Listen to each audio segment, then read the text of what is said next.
Quand on est dans l'œil du cyclone, en quelque sorte, on ne comprend pas bien ce qui se passe. Dans la rue, tout à l'heure, on est passé devant des milliers de fans déchaînés. Je ne sais pas ce qu'en pensent les autres, mais personnellement, j'ai encore l'impression de faire partie du public. Je vois ces milliers de personnes en délire, mais je ne sais pas pourquoi elles crient. Vraiment pas. Il va me falloir du temps pour me rendre compte que je ne suis pas un témoin de tout ça.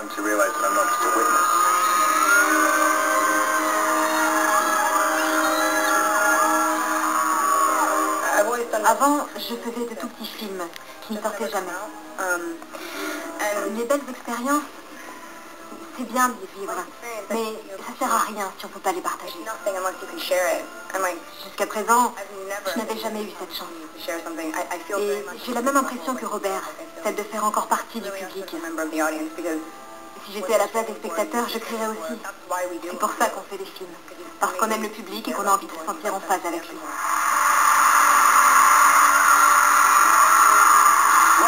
Robert, parlons un peu de l'atmosphère qui règne ici.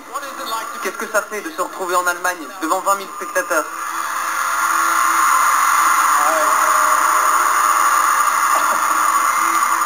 On ne vit ça qu'une fois. J'essaie de me souvenir de tout pour m'en rappeler quand je serai vieux. Je crois que je ne revivrai jamais une chose pareille. Merci à vous.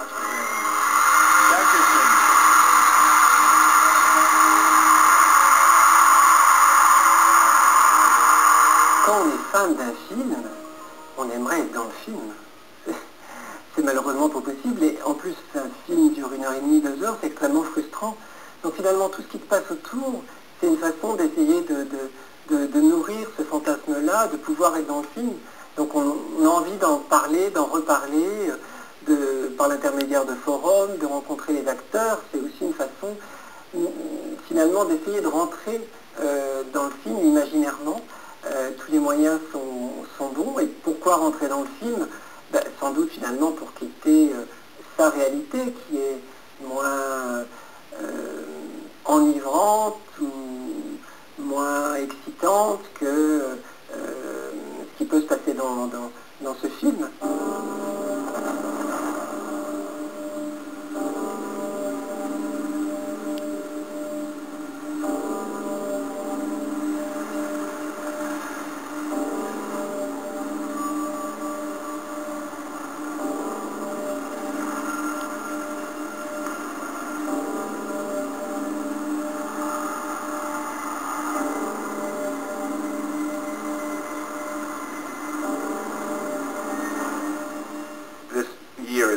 J'ai traversé cette année qui vient de passer dans un grand flou.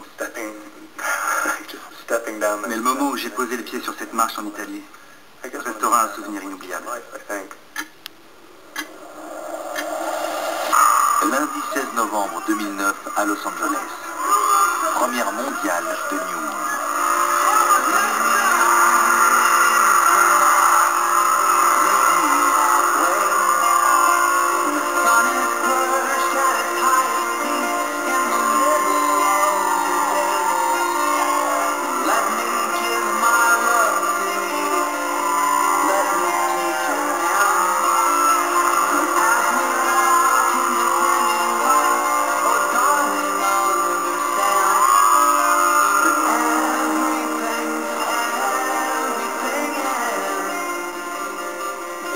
C'est encore monté d'un cran.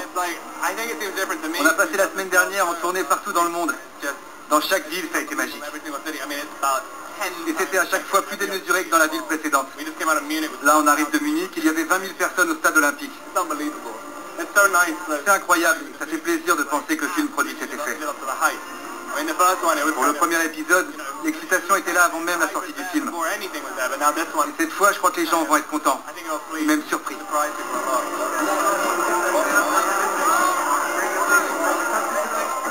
J'aime vraiment ce film, et maintenant je sais que les gens me croient. Je n'ai plus besoin d'argumenter pour le défendre. C'est plus facile. C'est incroyable. L'an dernier, la première de Fascination était déjà énorme. Mais là, c'est 10 fois plus grand. Je suis bluffé. Tentation raconte l'histoire de la reconquête d'un amour perdu, avec l'aide de l'amitié. Le grand moment est arrivé. Le film sort enfin dans toutes les salles du monde. Une fois de plus, nos jeunes spectatrices se retrouvent dans les files d'attente. À ce jour, les 2 premières adaptations de la saga ont généré plus d'1 milliard de dollars de recettes. Quant aux fans, ils ont repris leur rue des